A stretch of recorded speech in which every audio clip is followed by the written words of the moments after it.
Comenzamos nuestro webinar del día de hoy. Muy buenos días a todos. Gracias por estar conectados con Stefanini. Hoy tenemos un invitado muy especial, un invitado de la casa. Él es Pablo Corredor, seguramente muchos de ustedes ya lo conocen. Él es actualmente gerente de tecnologías emergentes. Y bueno, adicional también es ingeniero de sistemas, es experto en Big Data, Analytics, automatización de procesos, cómputo cognitivo, inteligencia artificial, entre otras tecnologías. Y pues hoy nos va a hablar sobre RPA, automatización. Aprenderemos a desarrollar estrategias de eficiencia operativa y mejoramiento continuo en las áreas de back office con alta demanda de transacciones, logrando un alto y rápido retorno de la inversión. Sin más preámbulos, yo le doy la bienvenida a Pablo. Pablo, muy buenos días. Gracias por estar con nosotros el día de hoy. Hola, buenos días a todos. ¿Cuántos asistentes tenemos en este momento? Ok, 36 asistentes. Muchas gracias a ustedes por estar con nosotros conectados, por sacar el tiempo para escucharnos. Ya Diana me presentó. Mi nombre es Pablo Corredor. En este momento soy el gerente de tecnologías emergentes en Stefanini.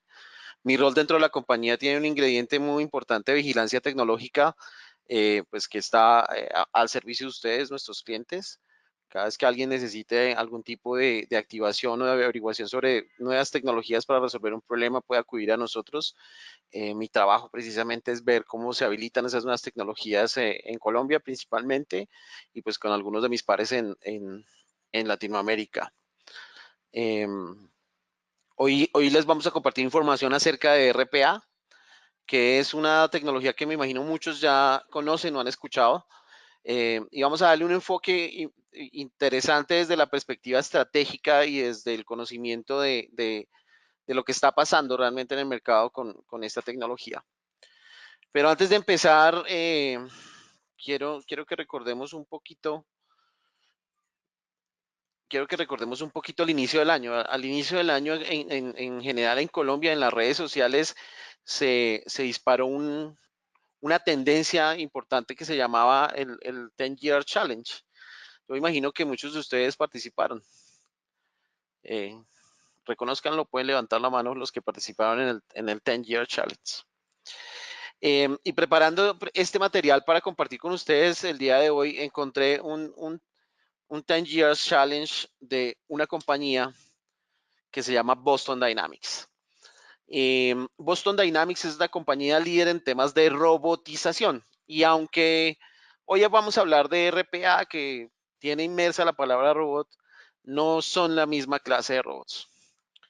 Y este es el 10 Years Challenge de Boston Dynamics. Un video grabado en 2009 versus otro grabado en 2019 sobre su misma tecnología y su mismo desarrollo.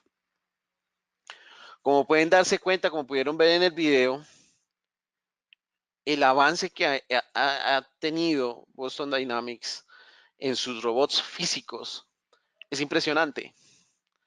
El primer robot caminaba, estaba en una banda de caminar, caminaba y aunque tenía equilibrio, tenía sus elementos de seguridad porque seguramente aún tenía problemas de equilibrio para caminar. Y el robot de 2019 es un robot que salta, corre y simula mucho más las actividades que podría estar haciendo un atleta humano. ¿Por qué les quise compartir este video y por qué les quise recordar este 10 Year Challenge? Sencillamente porque RPA, Robotic Process Automation, no es una tecnología nueva. Es una tecnología que lleva muchísimos años de desarrollo. Muchísimos años de desarrollo. Viene desde la ejecución de shells en sistemas operativos, creación de batches y procedimientos encapsulados, hasta lo que hoy conocemos precisamente como RPA, que es la ejecución de una serie de tareas por parte de un robot de software. Y si vemos un avance en estos robots físicos que definitivamente representan un reto mayor por sus demás limitaciones, por sus demás retos frente a incluso la gravedad, frente al espacio. Pues lo que ha sucedido con RPA es precisamente que ha avanzado muchísimo más, muchísimo más. Parte de eso es lo que también quiero contarles hoy. Quiero que nos enfoquemos un poquito en todo lo que está sucediendo alrededor de eso. Bueno, antes de continuar, vamos a hacer un pequeño sondeo. Entonces, Diana, por favor. Perdón, ahí ya, me escuchan ya, listo. Ok, listo. Entonces, le voy a iniciar al sondeo para que, por favor, me confirmen, ahí ya lo están viendo en sus pantallas, ¿sí? Y pueden responder rápidamente. Entonces, ¿cómo definirías el grado de automatización de tu empresa? Muy bajo, procesos manuales o poco fiables. Bajo, muchos procesos manuales que se podrían automatizar. Normal, se han automatizado procesos. O alto, empresa casi totalmente automatizada. Entonces, rápidamente pueden responder en un minuto y vemos los resultados. Bueno, creo que ya están todos respondiendo. Ya el 73% de nuestros asistentes ha votado. El 80%, ya estamos subiendo al 100% de votación. Ok, listo. Creo que hasta ahí llegaron las votaciones. Entonces, Pablo, mira, el 16% dice que muy bajo. El 33% dice que bajo. El 51% dice que normal. Y el 0% dice que alto. Ok, bien. Interesante público.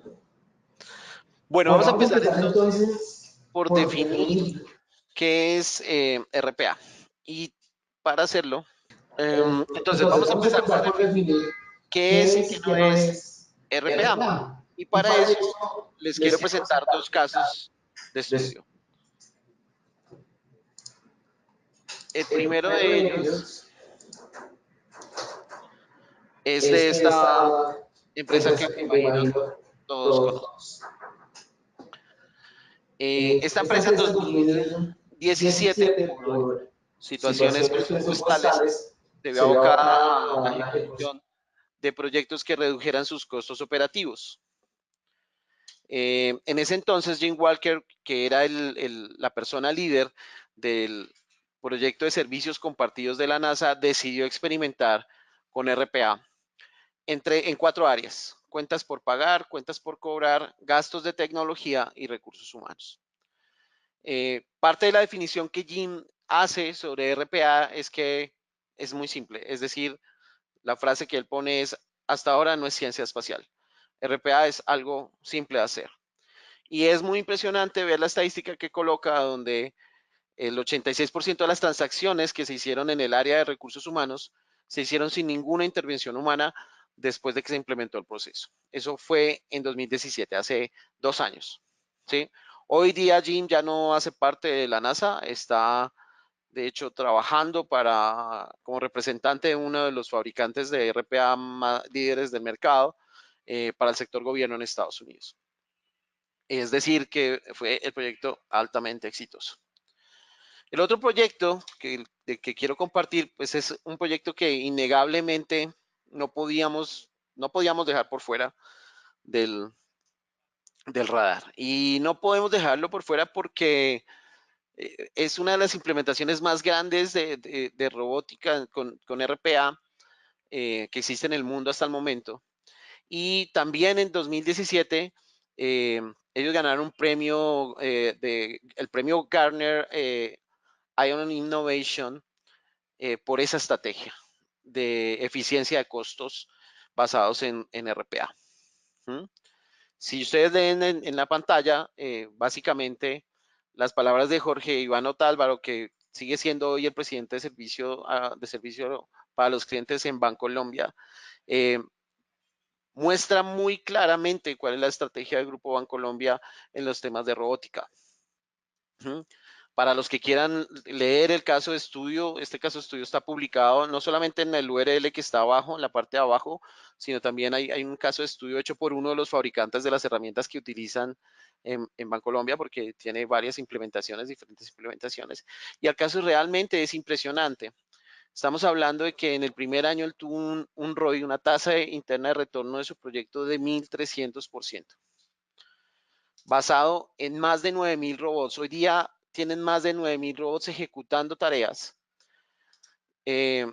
Con sus ejecuciones y sus ahorros de ejecución han acumulado 11.000 días de ahorro en tareas y han logrado un 51% más de efectividad, de eficiencia, perdón, en las labores de servicio al cliente. Y esto lo traigo a colación no solamente por lo impresionante del caso en términos del tamaño, sino también por el foco que ha tenido. Las áreas de servicio al cliente, las áreas operativas que están de cara o que reciben información para entregar a los clientes, son las más susceptibles a ser robotizadas, sencillamente por dos elementos que me adelanto un poquito, pero les comento. Los dos elementos son: uno, la extensión, la capacidad de extender la ejecución de tareas a través de robots, lo cual aumenta mi nivel de servicio porque tengo mejores tiempos de respuesta. Y la segunda, la multiplicidad de operaciones, es decir, la posibilidad de crecer en transacciones y en múltiples operaciones casi que paralelamente. Es decir, lo que antes una persona tenía que hacer en secuencia, hoy se puede disparar en 2 o 3 robots al mismo tiempo. Eso igual se vuelve tiempo y tiempo de servicio y es muy valioso cuando tu compañía está enfocada en el cliente, está centrada en el cliente. ¿Sí? Entonces, basado en estos dos casos que para mí son bastante interesantes, vamos a dar una lista de lo que es y lo que no es. He utilizado una diagramación por semáforo para poder identificar qué es y qué no es. Entonces, RPA definitivamente no es desarrollo de software. Sí, y esto es un tema muy importante y es un punto muy importante para aclarar. ¿Y por qué lo digo? Porque precisamente estamos hablando de tener herramientas que ayudan a las personas a configurar acciones basadas en otras herramientas. Entonces estamos hablando de programas que ejecutan programas o que hacen programas. ¿Sí? No es desarrollo de software. Por consiguiente, no tiene el nivel de riesgo de una ejecución de desarrollo de software. El desarrollo de software es y será siempre una actividad de alto riesgo. A nosotros los que somos desarrolladores o fuimos desarrolladores o tenemos alma desarrollador deberíamos tener una póliza de seguro diferente porque es una actividad de alto riesgo en verdad. Al no ser desarrollo de software, ese nivel de riesgo se reduce y se reduce bastante.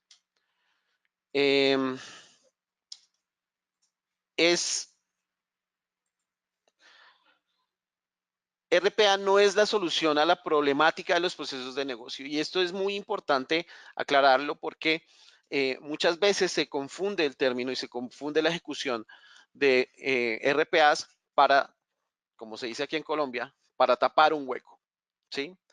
Y ahí cuando nosotros estamos haciendo ese tipo de cosas que evidentemente son posibles de hacer, estamos desvirtuando no solamente la herramienta, sino también coaccionando la posibilidad que tiene de crecer dentro de la organización, ¿sí? Porque no encuentra el nicho correcto, no encuentra la filosofía correcta. A veces es mucho más importante el para qué que el cómo, ¿sí? Y en ese sentido es súper importante entender que a través de RPA, si bien puedo mejorar el performance de aplicaciones, si bien puedo mejorar la experiencia de usuario y si bien puedo mejorar la ejecución de cara a mis usuarios finales o a mis clientes, esto no puede convertirse en lo que antes llamábamos una colcha de retazos. Ese es un riesgo muy alto en el momento de configurar proyectos en RPA. RPA, y esto está en amarillito, deberían verlo como en amarillo, es un programa que se configura para controlar otros programas. Técnicamente podríamos definir las herramientas de RPA de esta manera. Es un programa que se configura para controlar otros programas. RPA es la automatización de procesos a través de robots y estos robots son de software. ¿sí? Y esta definición es una definición pues traída de sus siglas. RPA, Robotic Process Automation, es la automatización de procesos basadas en robots de software. Esto debería ser verde. RPA definitivamente es una estrategia corporativa que busca la eficiencia económica de un proceso. Y tal vez lo vieron en la definición que daba el señor Otálvaro en Colombia de su estrategia. Y definitivamente RPA es una fuerza de trabajo global. ¿Sí? Entonces, para dejar una definición muy clara en el tema, les propongo dejarlo de la siguiente manera. RPA es la tecnología que tiene como objetivo reducir la intervención manual en el uso de aplicaciones informáticas, automatizando tareas mecánicas para dejar en los humanos aquellas cuestiones que requieren interpretación o análisis. Esa es una definición que tiene uno de los fabricantes de herramientas de RPA, es la que a mí particularmente me parece mejor lograda en términos de redacción, pero yo le agregaría a la parte final donde dice, para dejar en los humanos aquellas cuestiones que requieren interpretación o análisis, yo le agregaría unos puntos suspensivos y un por ahora.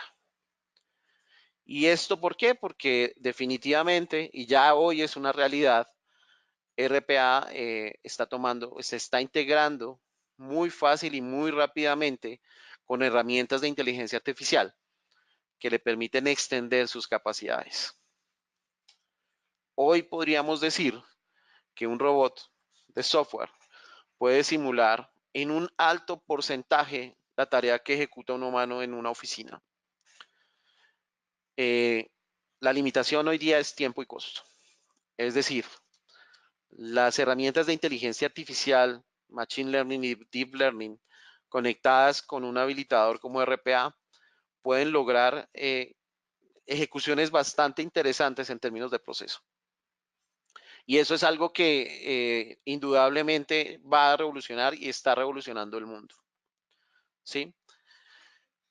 Incluso hoy día, y por eso la foto que están viendo en pantalla, hoy día, y más allá de que los robots o los RPAs lleguen a reemplazar el trabajo humano, hoy día se ven o se entienden estos elementos como cobots, como robots que van a ayudar o a colaborar en la ejecución de una tarea. ¿Sí? Porque hoy todavía seguimos viendo y seguimos valorando la interacción humana en muchos de los elementos y en muchas de las tareas que hacemos. Sin embargo, esto sigue cambiando y seguirá cambiando. El valor que va a entregar el ser humano en los próximos años en la ejecución de un proceso o un trabajo específico tendrá que cambiar, porque va a ser fácilmente reemplazable por un robot de software. Y estoy hablando de los próximos 7, 10 años.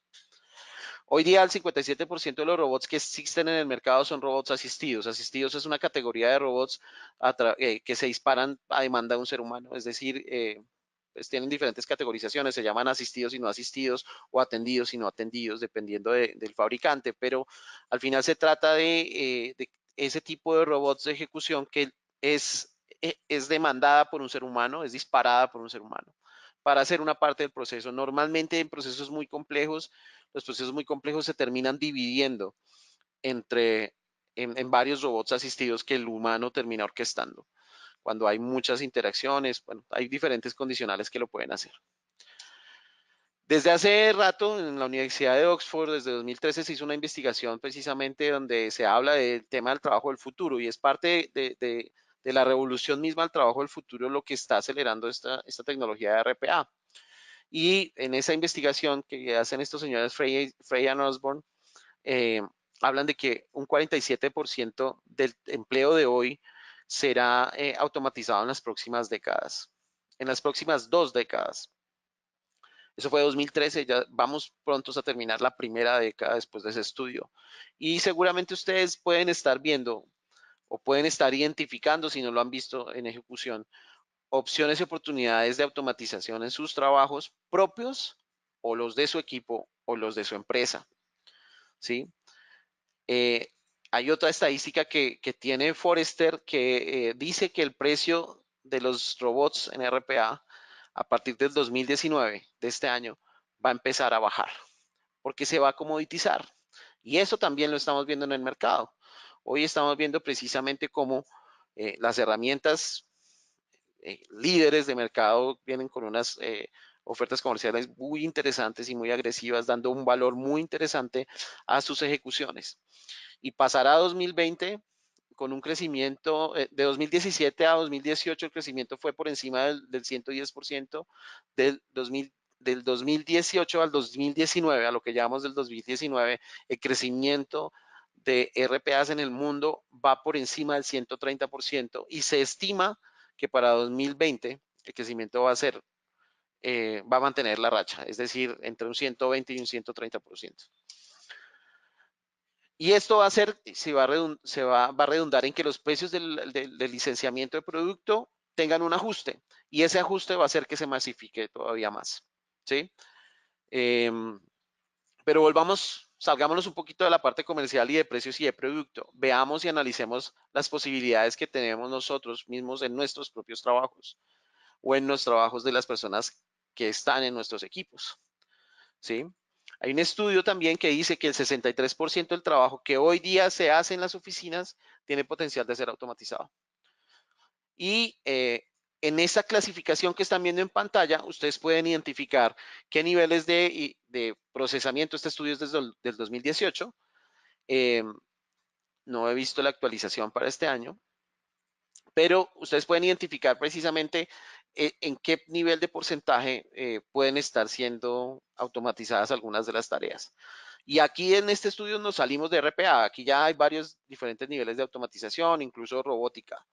Lo interesante aquí, la invitación que les hago a cada uno de ustedes que están participando hoy con nosotros, es que identifiquen en el listado qué tipo de tareas tienen ustedes y identifiquen de sus tareas qué porcentaje de automatización podrían llegar a tener. ¿De acuerdo? Voy a dejarla un segundito, el slide para que puedan mirarlo.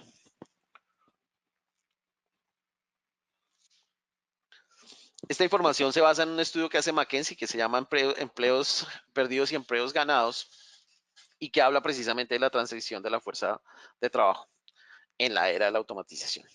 ¿Sí? Entonces, es un tema que a todos en mayor o menor medida nos terminará afectando. Bueno, y eso, digamos, hoy lo estamos viviendo, es decir, hoy en las organizaciones, en todas las organizaciones Fortune 500, ya hay proyectos de RPA en ejecución, ya hay incluso roadmaps completos de ejecución basados en habilitadores como RPA, porque parte de lo que ha sucedido precisamente con RPA es que se ha convertido en un habilitador tecnológico y un habilitador tecnológico para otras muchas cosas, para integración intersistemas, para habilitación de ejecuciones en paralelismo, eh, para hacer analítica profunda, disparada y gestionada desde RPA, ¿sí? Y en general, varias de las cosas que hoy están sucediendo en tecnología se apalancan a través de robots.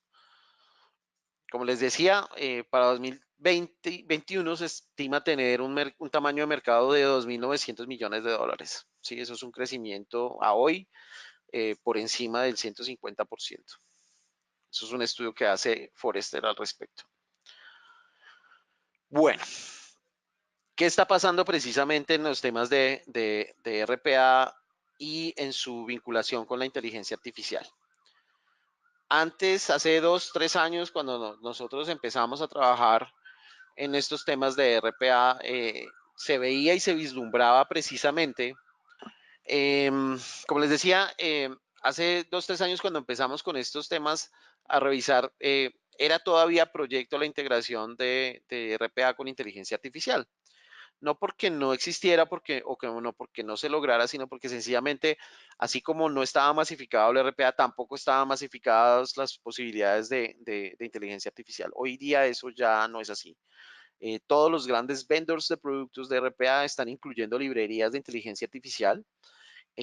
Todos tienen nuevas funcionalidades basadas en inteligencia artificial y hay muchos proyectos evocados o gestionados a través de inteligencia artificial. Muchas de las implementaciones de RPA tienen una inteligencia artificial antes o después de su ejecución. Es decir, hay una inteligencia artificial que dispara la ejecución de un RPA, un tipo chatbot con reconocimiento de lenguaje natural que identifica una tarea solicitada por un usuario y la dispara a través de un robot en RPA para darle la respuesta, ¿sí? La ejecución. Ese caso es típico en general en la banca, todos lo tienen. Y puede darse la combinación contraria a través de la cual, por ejemplo, un RPA hace consumo de herramientas de inteligencia artificial. Y aquí el ejemplo más cercano es precisamente una herramienta que tal vez conozcan ya todos, es una herramienta que se llama DataRobot. Y DataRobot es una suite que te permite hacer simulaciones en modelos de Machine Learning a través de una programación de robots. Es tan simple tan fácil de hacer que se hace desde la misma web. Yo entrego un set de datos y el RPA se encarga de simularme ese set de datos en 80 modelos simultáneamente. ¿Sí? Es bastante interesante. Y así hay muchos otros. ¿Sí? La estadística nos muestra que hoy día se está creciendo a tal velocidad que en un 40% de las empresas hasta 2000, a cierre de 2019 se tendrán herramientas de RPA e inteligencia artificial trabajando juntas. Un 40% de las empresas es bastante ambicioso el número, ¿sí? Y esto también es una de las predicciones que hace Forrester para este 2019. Bueno, veamos un poquito desde la perspectiva estratégica cómo definir o cómo enfrentar un proyecto de RPA. Y ahí la gran pregunta es, ¿cuál es el principal reto? Porque definitivamente, ya dijimos, no es un desarrollo de software, es decir, y no tiene ese riesgo de desarrollo de software, entonces es más simple que un desarrollo de software.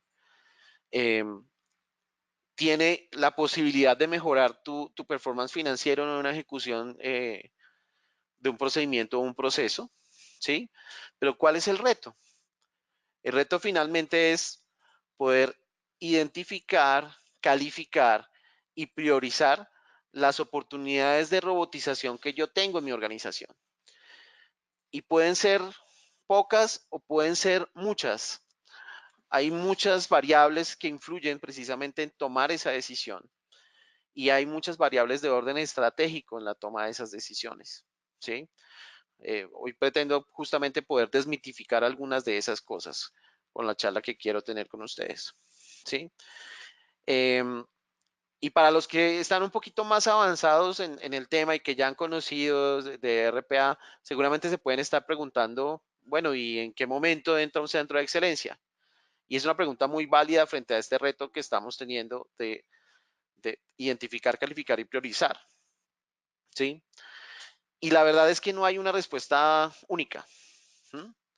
Para los que no están tan avanzados, un centro de excelencia es un comité ejecutivo orientado a aprovechar tecnológicamente los avances para hacer más eficiente una compañía.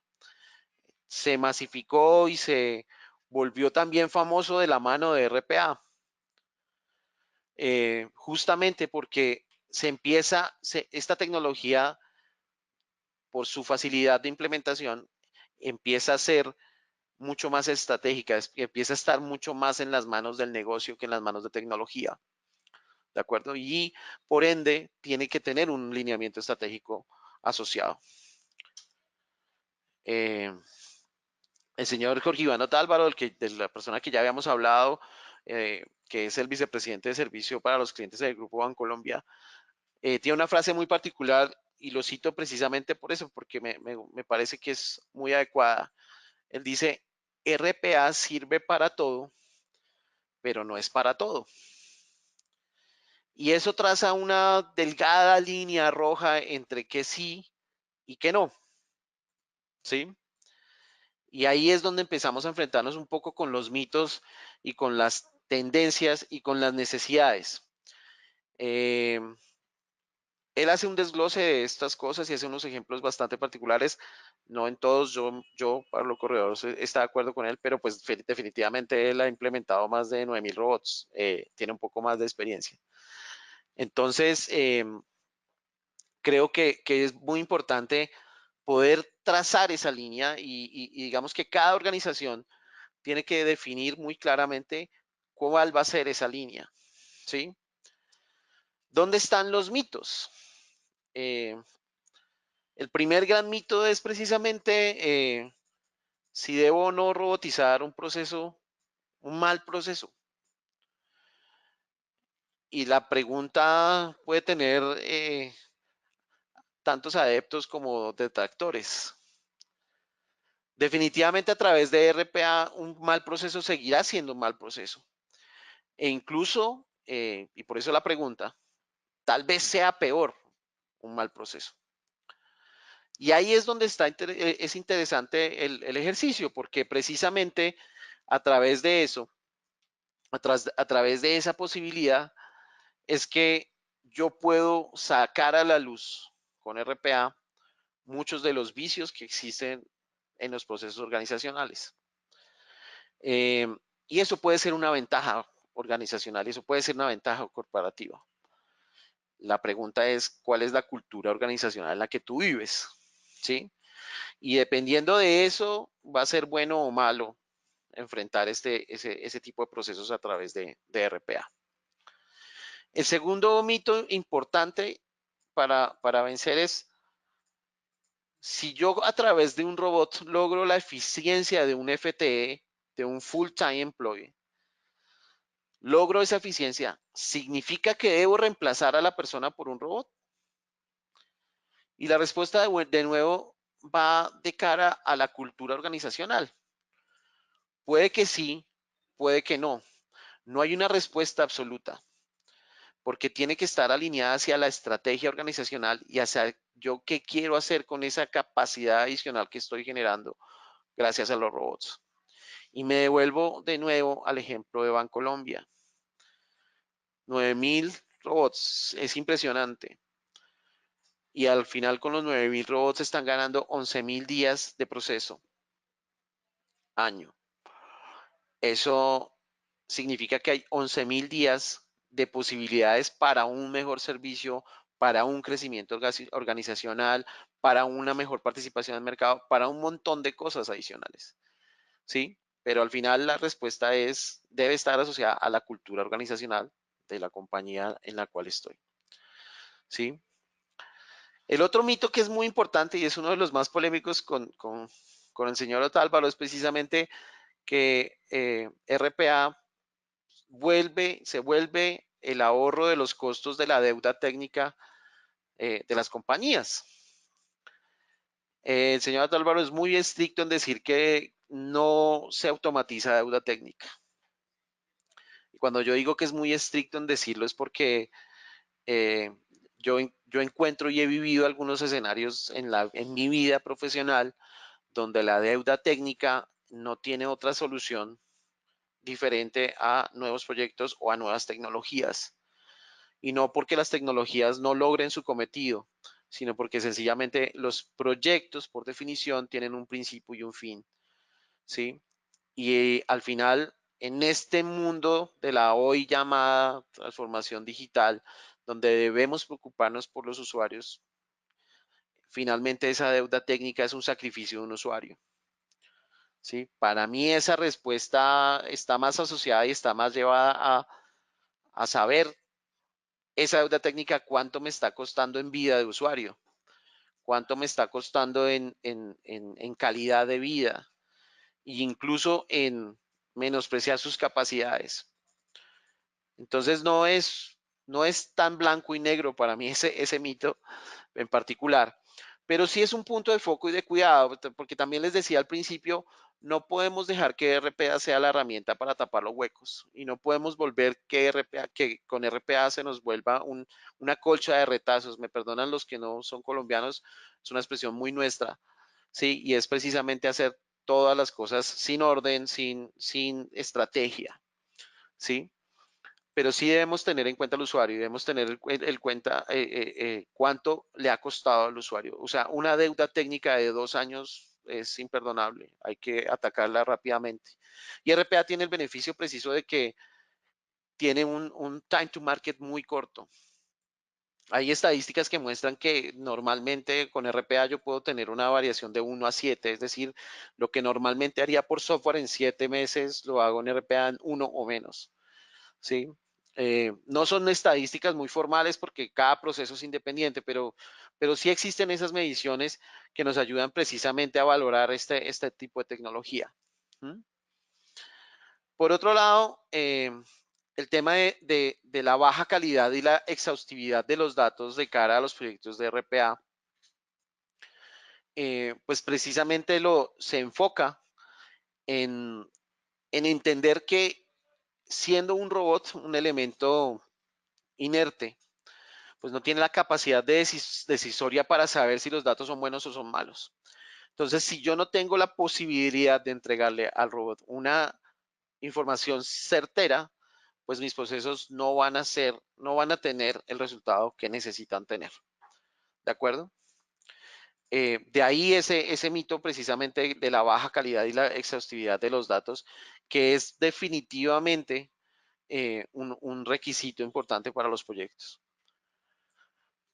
¿Cómo se supera esto? Y no es que no se pueda superar, se supera precisamente a través de la gran premisa del mundo de la programación de divide y vencerás. Divide el proceso en varios procesitos y automatiza cada parte como te convenga y en el orden que más te convenga. Y esa conveniencia está asociada al valor que da a la transacción. Ups, me están avisando del siguiente y último capítulo de la temporada de Game of Thrones. Por último, es el mito de que no se automatiza trabajo no rutinario y eso también es una paradoja y es un tema organizacional. Realmente en la medida que tus proyectos de RPA maduran y crecen como roadmap de tu organización, muy seguramente vas a terminar robotizando trabajo no rutinario. Al final de cuentas, eh, las variables importantes para medición, una de ellas es precisamente el nivel de transaccionabilidad. ¿Sí? Y el nivel de transaccionabilidad no solamente está asociado al volumen de transacciones per se, es decir, si son 1000, 2000, 3000 transacciones, sino en general al valor que da esa transacción, tanto desde la perspectiva del ciclo de negocio como de la perspectiva del cliente. Y el cliente puede ser un cliente interno, es decir, puede ser el mismo usuario. Entonces, es ese mito, ese restricción de no automatizar trabajo no rutinario, pues cada día está cambiándose.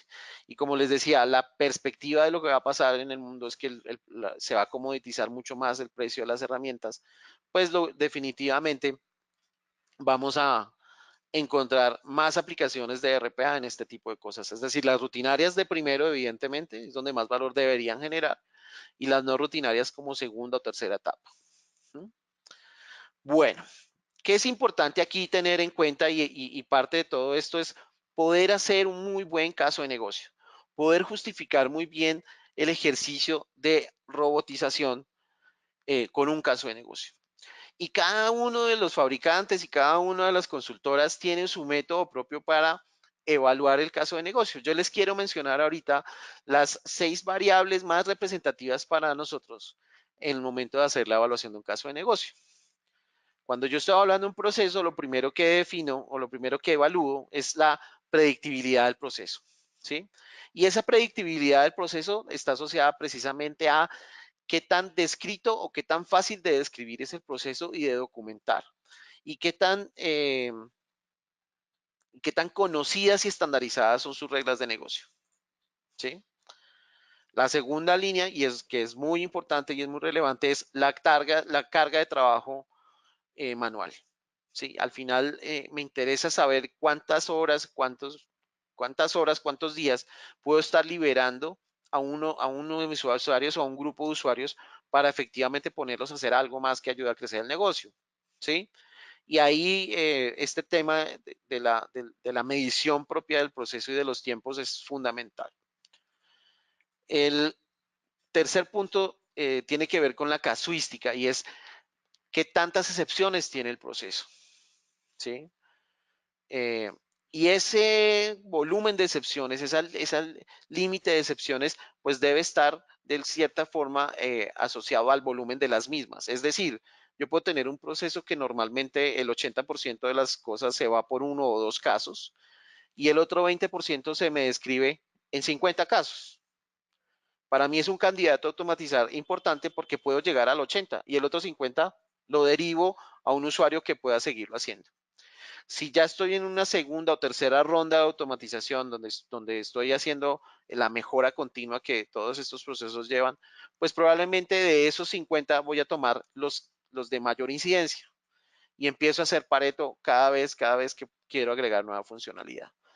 Esa es una de las grandes ventajas de RPA, su posibilidad de crecimiento tanto horizontal como vertical. Yo puedo tener un robot y irle agregando funcionalidades en la medida que necesito o voy integrando, ¿sí? O sencillamente puedo expandir mis robots en varios robots ejecutando la misma tarea. El cuarto elemento es precisamente el tema de transacciones y como les decía, no es el volumen per se de las transacciones, es importante saberlo y es importante conocerlo, pero sobre todo es el valor mismo de la transacción, ¿sí? Y el valor mismo incluso puede pesar mucho más que el volumen. El siguiente tiene que ver con qué tan susceptible a error es mi proceso, qué tan necesario es que un robot, o mejor, qué tanto valor agrega un robot por eliminar la posibilidad de error, por eliminar la posibilidad de retrabajo, ¿sí? Y el último es cuántas interacciones o cuántos elementos, cuántos sistemas tengo que interactuar. Y la evaluación debo hacerla en esas dimensiones tanto, digamos, volumétricas y de costo, y adicionalmente también de complejidad. Con esas mismas variables puedo saber qué tan complejo es hacer el robot. Y al final la recomendación para todos y que hacen todos también es debo hacer lo mínimo, el menor esfuerzo posible que me genere mayor valor. Esto, como les digo, pues hace referencia a un material que tiene Gartner publicado, también en unas de los seminarios que han estado haciendo respecto a la evolución de esto. Por último y más importante, en los proyectos de RPA, es que debemos tener una filosofía y debemos tener una perspectiva Lean. Debemos vivir el mundo que estamos viviendo. El mundo de hoy es eso, es mucho más esbelto, es mucho más simplificado, es mucho más amigable, es mucho más orientado al usuario. Y asimismo debemos ver nuestros procesos y debemos entender nuestros procesos. ¿Sí? El pensamiento Lean para nosotros en Stefanini, que vivimos el agilismo, es muy importante, precisamente porque es parte de la receta. No puedo vivir, aunque el mundo de afuera es mucho más complejo porque hay muchas más cosas, no puedo estar sobrecargando esa complejidad. Tengo que tener una perspectiva lean, una perspectiva amigable, simple, que me ayude a entender y desglosar y a comerme el elefante a pedazos. ¿Sí? Y eso es fundamental. Los proyectos de RPA, la mejor forma de hacerlos es con ese pensamiento de evolución, de ir creciendo, de ir agregando funcionalidad, de agregar valor siempre que entrego algo. Y eso definitivamente hace la diferencia. No sé si hay alguna pregunta antes de mi último slide. Pues por lo pronto no tenemos preguntas, pero pues abrimos el panel para que las personas puedan realizar todas sus inquietudes acá en el panel de preguntas y yo se las voy leyendo a Pablo. Vale, perfecto. Entonces, para cerrar, antes, y anímense a preguntar, por favor. Para cerrar, les quiero compartir este otro slide también de Gartner, que habla precisamente del Digital Business Ambition. Este es un estudio que hacen desde 2017, que se estuvieron haciendo precisamente para enseñarle a la gente de tecnología, a los gerentes de tecnología, a definir el camino de su transformación, ¿sí? A definir su camino de digitalización más de que de transformación, porque puede ser transformación o puede ser optimización. Y todas las compañías tienen diferentes estadios, tienen diferentes momentos y eventualmente el camino inicial para tu compañía donde estás ahora es de optimización o de transformación. Hay muchos momentos, hay muchos estadios. Lo cierto es que RPA es una herramienta que te va a ayudar y te va a habilitar en cualquiera de estos dos caminos, tanto de optimización como de transformación. Hoy RPA es una tecnología habilitadora, ¿sí? Y que te trae y te pone en la mesa otras muchas tecnologías. Entonces, les comparto, este es un estudio que hace Long y Graham Waller. Está publicado en las páginas de, Gartner, perdón, lo pueden buscar. Y se llama Digital Business Ambition, Transform or Optimize. Lo pueden buscar de esa manera. Se publicó el 30 de junio del 2017, entonces pueden leer un material interesante. Si hay preguntas. Sí, Pablo, ya tenemos aquí algunas preguntas. Eduard Camilo Adams nos pregunta, ¿cómo se llama la herramienta que hablaste? Data Robot. ¿Para qué sirve específicamente? No entendí muy bien. Ok, Data Robot es una herramienta del mundo de la analítica que a través de la cual tú entregas un set de datos que quieres hacerles algún ejercicio sobre Machine Learning y él toma ese set de datos y hace la simulación en varios modelos simultáneamente y varios modelos pueden ser 80, 100 modelos al mismo tiempo. Eso evidentemente pues una ganancia para un científico de datos, es un ahorro de tiempo gigantesco. Y es una de las herramientas, hay varios habilitadores, esta herramienta, perdón, esta herramienta es un acelerador de analítica, no un habilitador, sino es un acelerador de analítica. Hay varias herramientas aceleradoras de analítica. Esta Data Robot es como la más conocida comercialmente. Bueno, Pablo nos pregunta Carlos Andrés García. Un RPA no es un desarrollo de software, pero ¿es posible integrarle un desarrollo a un proceso de RPA? Sí, es posible integrarlo y de muchas maneras, desde consumo de librerías DLLs, consumo de servicios webs, consumo de incluso integración directa a workflows, BPMs y demás. La mayoría de las herramientas de RPA, hay unas categorías de herramientas, unas son solamente RDA, que son Robotic Desktop Automation. Estas RDA solamente trabajan con interacciones de pantalla, pero las herramientas propias de RPA tienen muchos niveles de integración, ¿sí? Eh, la gran pregunta es precisamente cuándo es desarrollo y cuándo no. Si tú ya tienes un desarrollo hecho y lo que necesitas es orquestar, de repente RPA es tu alternativa. Si lo que necesitas es precisamente reconstruir algo, si es muy complejo, seguramente puede ser desarrollo. Si es algo que hoy día un humano hace, muy seguramente RPA también te puede ayudar. Simón Valencia dice, hola, gracias por la presentación. Más que una pregunta acerca de la presentación, me gustaría saber qué cursos y entidades recomiendan para aprender RPA. Mira, pues aquí, gracias por la pregunta. Antes de contestarla, pues quiero decirte que nosotros en Stefanini somos agnósticos a la tecnología, somos partners de los grandes vendors de productos de RPA. Y adicionalmente somos potenciadores de algunos otros herramientas de RPA locales en varias geografías en Latinoamérica.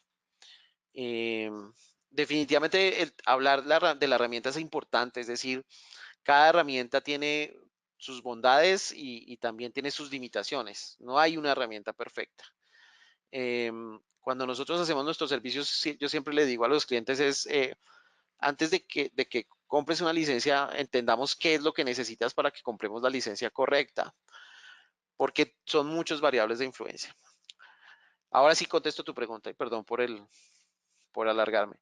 La verdad es que los grandes vendors tienen grandes herramientas de e-learning para que puedas capacitarte y entender de la tecnología, de la herramienta y de la cultura incluso.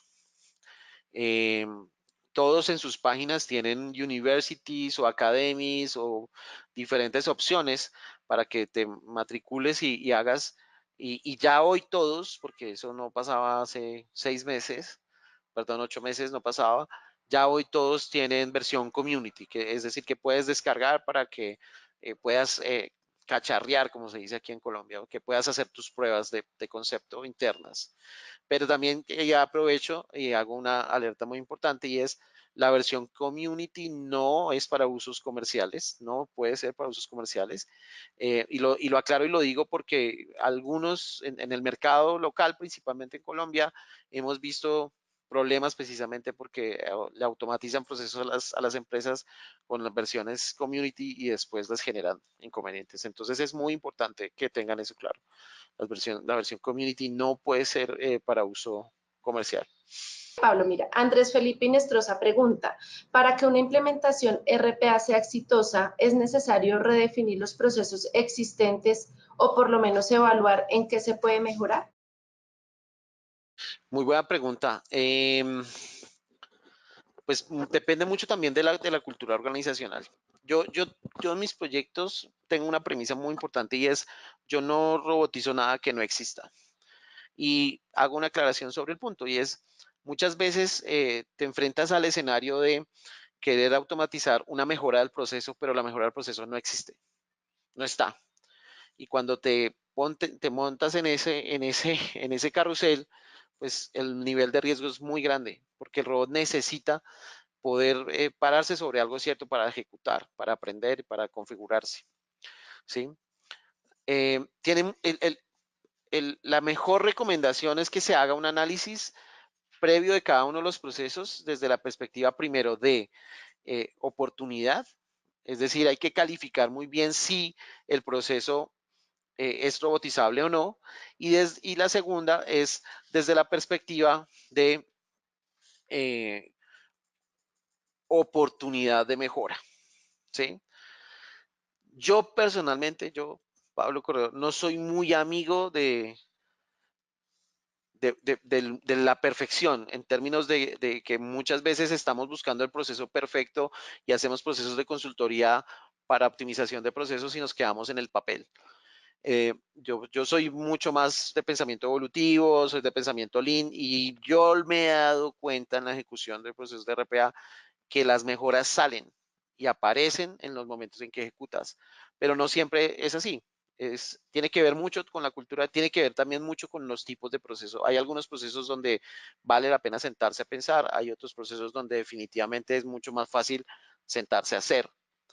Eh, todos los grandes fabricantes sugieren siempre revisar optimización. Yo parto del ASIS al TUI de una forma evolutiva. Yo lo veo de esa manera. Pablo, Daisy Zapata pregunta, ¿qué nos recomienda para una empresa, para que una empresa le pierda el miedo al RPA? El miedo a que me van a quitar el trabajo. Por otro lado, ¿qué herramientas nos recomiendas para RPA? Bueno, no te puedo recomendar una herramienta porque no conozco tu caso, tu empresa, qué tipo de sistemas utilizas. No puedo recomendarte nada de eso sin esa información. Em, ¿Qué hacer para que la gente le pierda el miedo?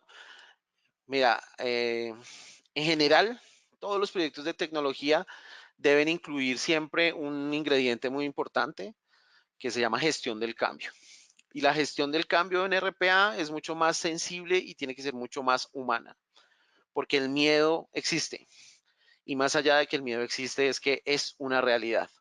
Es decir, definitivamente, y yo ya lo he tenido que vivir, y la implementación de robots puede hacer que la gente pierda su empleo, cambie empleo, ¿sí? Y por eso también, digamos, es importante que conozcan un poquito o lean más el estudio que les hablaba de McKinsey de empleos perdidos y empleos ganados. Ahí hablan de una reflexión bastante interesante y es cuántos empleos desplazó, cuántas personas se quedaron sin trabajo cuando se inventaron los cajeros automáticos, ¿sí? Y la mayoría de la gente piensa que mucha gente perdió el empleo. Y la verdad es que la invención de los cajeros automáticos hizo que el sistema financiero se ampliara tanto que el empleo incluso alcanzó a duplicarse, ¿sí? Estrategias, por ejemplo, como la que implementó Bancolombia, donde todo ese nivel de optimización, o mejor, gran parte de ese nivel de optimización que tuvo en sus procesos, se enfocó en el crecimiento del negocio, pues es un ejemplo bastante importante. Es un ejemplo bastante diciente de cómo se puede apalancar la tecnología para eso. Pero pues lo que les digo, definitivamente cada compañía tiene diferentes estrategias, diferentes objetivos. ¿Sí? Sí hay que hacer sensibilización, sí hay que hacer gestión del cambio y sobre todo, pues todos nosotros tenemos que ser conscientes de eso. ¿Sí? En el estudio de la Universidad de Oxford dicen precisamente que para 2023, es decir, una década después del estudio que se hizo el estudio, dicen que eh, los temas estos de estabilidad laboral, de que yo trabajo 5 años en una empresa o 10 años en una empresa, se acabaron. Si ustedes tienen hijos en edad escolar, el mundo de ellos va a ser totalmente diferente. Y tenemos que prepararnos para eso, es una realidad y hoy somos más conscientes de ese tema. Entonces, hay que hacer el plan para adaptarnos a eso.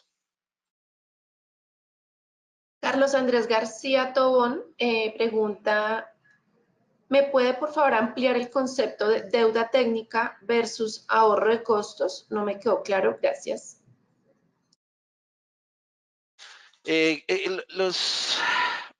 Listo, vamos por partes entonces.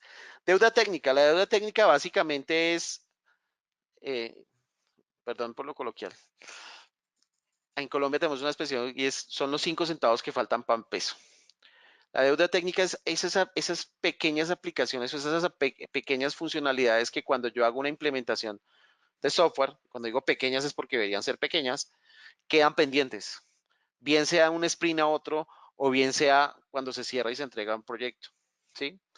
Es ese correo que quedó faltando que iba a mandar la plataforma, es esa integración entre dos sistemas que queda faltando en la plataforma. La deuda técnica per se, por definición, es lo que no se pudo hacer dentro de un proyecto. ¿Sí? Y el costo, digamos que el tema del costo asociado a eso es, se asocia precisamente con que en los proyectos de RPA debería pagarlos tecnología, el presupuesto de tecnología, para cubrir esa deuda técnica. ¿Sí? Y es ahí donde debemos entender que no necesariamente eso es realidad. Lo que yo digo es, la deuda técnica existe, es una cosa que existirá en la mayoría de los proyectos. O sea, PMP lleva 7 versiones tratando de que eso nunca pase, pero seguirá pasando. Y debe tener un límite en el tiempo, es decir, no podemos dejar la deuda técnica que por siempre, sin que hagamos nada para solucionarla. Y tampoco podemos pretender que la solución se haga por el camino natural del producto, porque a veces eso no es viable, ni tecnológica, ni económicamente hablando para las organizaciones. Entonces, cuando yo les decía que está en un área gris, ese punto para mí es precisamente eso, saber cuánto está sufriendo mi usuario por esa deuda técnica y cuánto realmente me costaría solucionarlo con un RPA. Y de nuevo, conozco casos donde hay usuarios que llevan 2 años esperando a que le solucionen una deuda técnica. ¿Sí? Y eso pues, no tiene sentido, menos con las herramientas que tenemos hoy día. No sé si fue claro, pero al final cuando hablamos de costo es lo que el negocio le cobra a tecnología por no haber cumplido. Y eso también es injusto, porque no es que tecnología no quiera, Son situaciones de la vida y son situaciones de proyecto, ¿sí? Entonces, por eso hablábamos del costo versus la deuda técnica. Al final, el costeo de estos proyectos es del negocio, porque es ahí donde se va a sacar el fruto del ROI que se va a generar con estas cosas, va a estar es en el negocio. Pablo, mira, Cristian Moreno nos pregunta, ¿cómo se integra el escalamiento Agile en proyectos RPA y qué roles se encuentran dentro de los proyectos RPA? No entendí la parte de escalamiento, ¿a qué se refiere? Pero digamos que a nivel de roles, los equipos son muy similares, es decir, regularmente vamos a tener tenemos siempre un Business Analyst RPA que justamente ya tiene ese enfoque hacia la automatización, hacia la identificación de oportunidades de negocio. Tenemos un líder técnico que es la persona que hace un poquito de arquitectura y ayuda a definir el camino de cómo se va a fasear los diferentes robots, y tenemos automatizadores. Los automatizadores regularmente hacen ejercicio de pruebas dependiendo del tipo de proyecto, o sea, el tipo de ejecuciones de pruebas. Y hay un Scrum, siempre hay un Scrum en todos nuestros equipos. Ambrosio Plaza nos pregunta, ¿cuáles consideras que son los procesos más óptimos o factibles a robotizar en el ámbito de servicios TI y en Project Management? Uy, hay muchas cosas. En TI hay muchas cosas para hacer. Es decir, mucho de lo que sucede en las áreas de TI hoy día se debe a temas de monitoreo, a temas de gestión de control, a temas de estar sacando reportes de la salud de los sistemas. Gran parte de ese trabajo se puede hacer a través de robots. Hoy con las implementaciones de la nube, temas de escalamiento, incluso muchas de las nubes tienen robots internos que hacen ese tipo de cosas, temas de escalamiento, pero desde mi perspectiva interna hacia la nube yo puedo hacer monitoreo y puedo hacer gestión de monitoreo basado en robots. Eh, Tengo oportunidad, por ejemplo, de configurar robots que se disparan a través de correo electrónico. Es decir, yo les mando un correo electrónico y él empieza a trabajar. Y les mando un correo electrónico con una instrucción simple y él la entiende. Entonces él sabe si tiene que bajar, tiene que subir, tiene que hacer diferentes cosas. Eh, Mover backups, mover todo lo que tiene que ver con transferencia de archivos, que muchas veces hay gente, y perdónenme la expresión, hay gente condenada moviendo archivos, es decir, su castigo es moverlos. Y eso también se puede hacer con robots. En tecnología hay muchas cosas, todo depende también del entorno que tengas y de las herramientas con las que tengas configurado tu ecosistema. Pero sí, es un capítulo muy interesante. De hecho, varios fabricantes tienen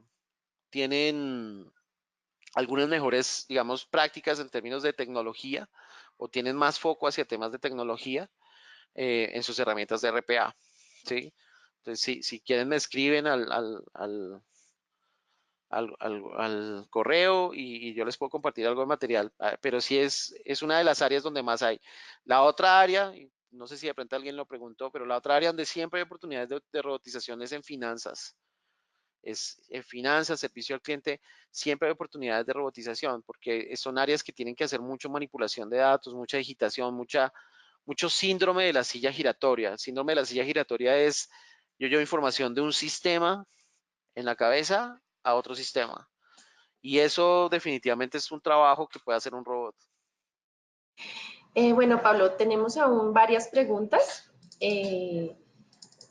Entonces, John Tutalsha nos pregunta, ¿alguna experiencia en optimización de robotización de procesos galvánicos? De procesos galvánicos, ¿no? Creo que eso es algo muy químico, ¿no? No, tal vez no. Estamos hablando de RPA como herramienta de robotización de procesos con robots de software. No sé si se fue, si es el tema. No entiendo la pregunta por galvánico. Ok. Héctor Cruz pregunta, Pablo, en un proceso de obtención de información de Sell-Out donde se tienen 67 layouts diferentes por cliente, ¿se puede utilizar un RPA para procesar la información? Sí, claro que se puede. Definitivamente es un reto. O sea, 67 layouts es un reto grande. Ahora, tú decías que es sell out, ¿no? Es hacia afuera. Eh, es más simple que si fuera hacia adentro. Hacia adentro hay que involucrar incluso otras tecnologías para hacerlo.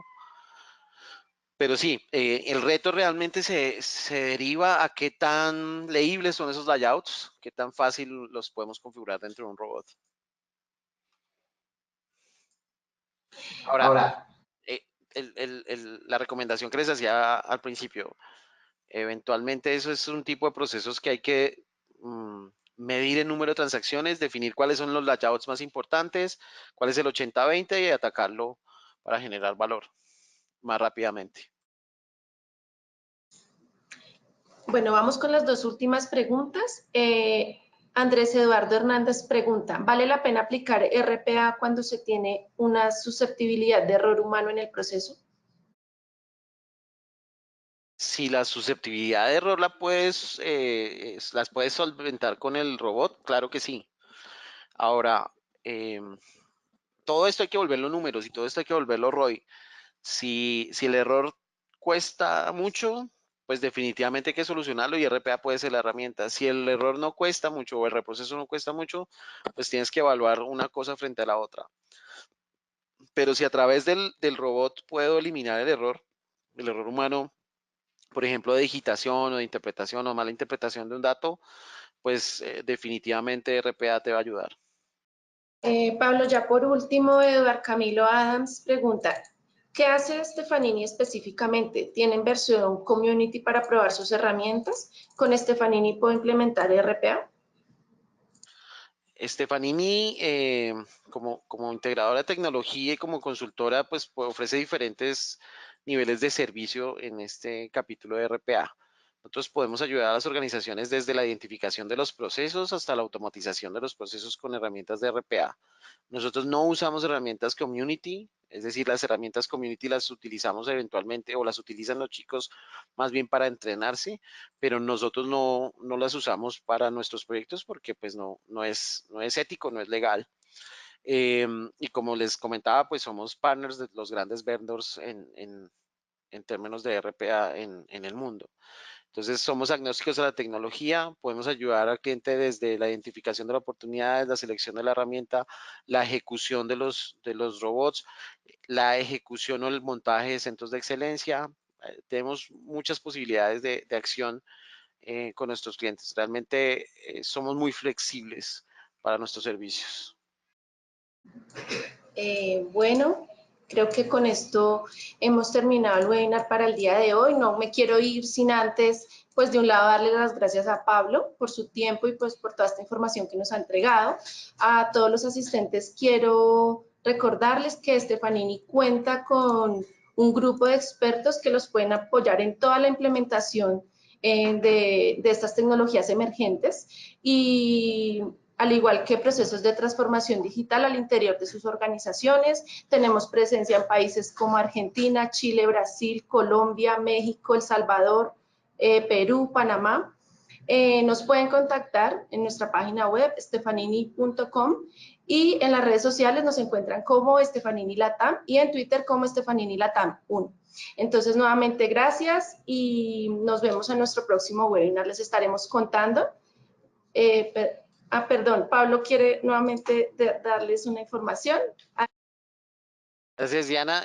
Quiero despedirme de todos, agradecerles la atención, el tiempo. Si quedan dudas o tienen alguna otra inquietud, no duden en contactarme. En la pantalla están viendo el QR de mi LinkedIn, entonces pueden contactarme y escribirme ahí. Si si les puedo ayudar en algo, con mucho gusto. Si está a mi alcance, con mucho gusto. Mi función, como les decía, tiene un ingrediente de vigilancia tecnológica bastante interesante. Entonces, si para sus proyectos necesitan alguna habilitación en términos de tecnología, podemos charlar. Eh, muchas gracias. Gracias, Gracias. Diana, y gracias a todo el equipo de marketing. Gracias a ti, Pablo. Feliz día para todos.